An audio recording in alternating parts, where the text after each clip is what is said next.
of course, is agnosticism. And like atheism, there's two versions we have to distinguish: weak agnosticism and strong agnosticism. And weak agnosticism simply says theism and strong atheism don't have sufficient epistemic support. Strong agnosticism says the same as weak agnosticism, but also says that it's impossible that they have epistemic support. It's crucial to note that this is a purely epistemic position.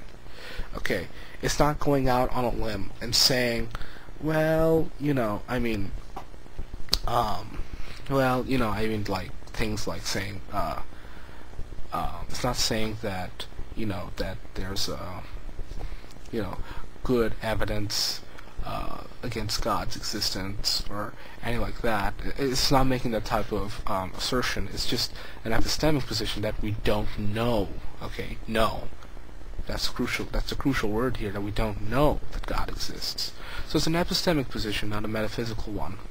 And what's worth noting with respect to strong agnosticism is the modality invoked here, saying that it's impossible for there to be epistemic support for theism or strong atheism, that we can never know which one's true, ultimately. And some strong agnostics might say that it's humanly impossible. It's not currently feasible, either maybe perhaps scientifically, if we say science has a say in theology, or maybe it's physically impossible. Maybe there's some long proof or something, like some infinite regress we have to go through, infinitely long proof we have to go through that's solvable in principle, but that's not physically possible. Or some might simply say it's logically or metaphysically impossible. And some people, for some reason, seem to think that agnosticism's a middle position between theism and atheism. And I think this is pretty much mistaken. I think agnosticism is an epistemic position, but with respect to atheism and theism, it's not related at all in the same spectrum. It's not somewhere sandwiched between the spectrum of theism to atheism. It's not in between there. It's on a completely different spectrum. It's on the spectrum of knowledge. We have the spectrum of belief, theism, atheism, and we have the spectrum of knowledge, agnosticism versus Gnosticism. And plainly enough, you either believe in God or you don't. If you do, you're a theist. If you don't, you're a weak atheist. There's no middle position. It's just that it's possible to be a weak atheist while not being a strong atheist, as I just explained above. And those type of folks are going to be agnostics. Now, let's think of the 5 positions in terms of rational belief. Okay, and well, actually, I'm not going to go through that. If you look in my blog section, it'll get real confusing real quick, unless you actually look at it right there. I basically outline theism, atheism, and agnosticism, all of the types of them: weak atheism, strong atheism, weak agnosticism, strong agnosticism, and theism.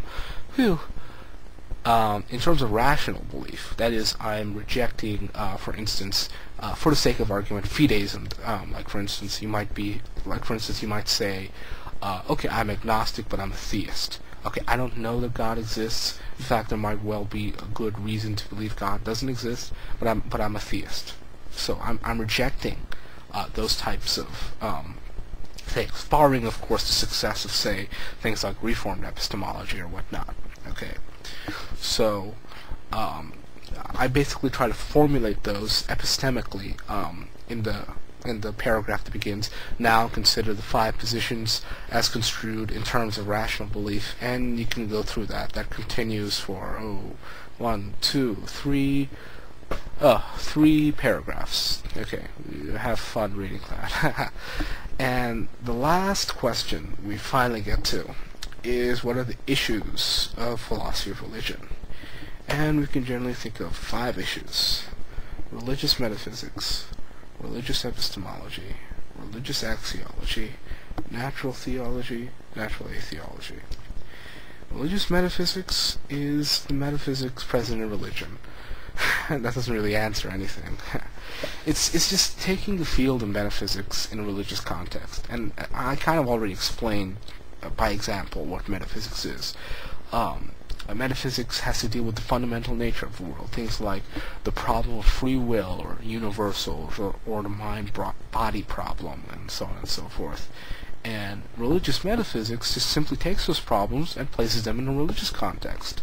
For instance, one idea would be, well, okay, let's consider the nature of time. Alright.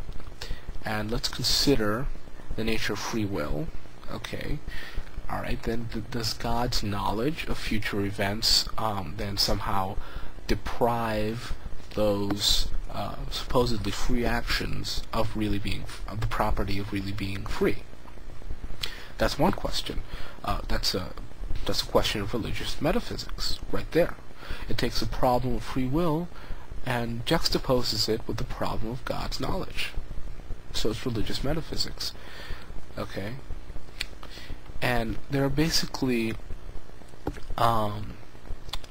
multiple different subcategories within it. For instance, one big part, as I just mentioned, is called the coherence of theism, and just basically analyzes God's properties. For instance, if God's omniscient, can he know the future without depriving humans of free will? And this just basically gets into a huge debate between Molinism versus Calvinist compatibilist views versus simple foreknowledge versus open theism, or for instance the view of God's eternity. Is he everlasting? Does he exist for all time, or is he timeless? Does he exist outside of time itself? Or just multiple topics like that. And another big topic is philosophical theology, and miscellaneous topics, and they concern things like hell, heaven, miracles, and sin, atonement, so on and so forth. And this is a really big area of philosophical study. And in fact, I would say that it is probably, actually, I think it is, in fact, besides natural theology, the biggest subject in philosophy of religion. The second subject is religious epistemology, and like the name suggests, it takes the field of epistemology and discusses it in a religious context. I just mentioned one example of that, Reformed epistemology, and basically just kind of discusses whether or not religion can enjoy sufficient epistemic support, if it does indeed. Can we believe revealed theology without attempting to critically analyze it in some way? That is, can we take, for instance, these beliefs of the Bible without trying to provide evidence of them? Are we in contact with the divine in some way? Does the Holy Spirit communicate to us, or things like that? So it just critically analyzes faith and reason. That's probably the best way to put it. Faith and reason. What does Jerusalem have to do with Athens? That's the big question.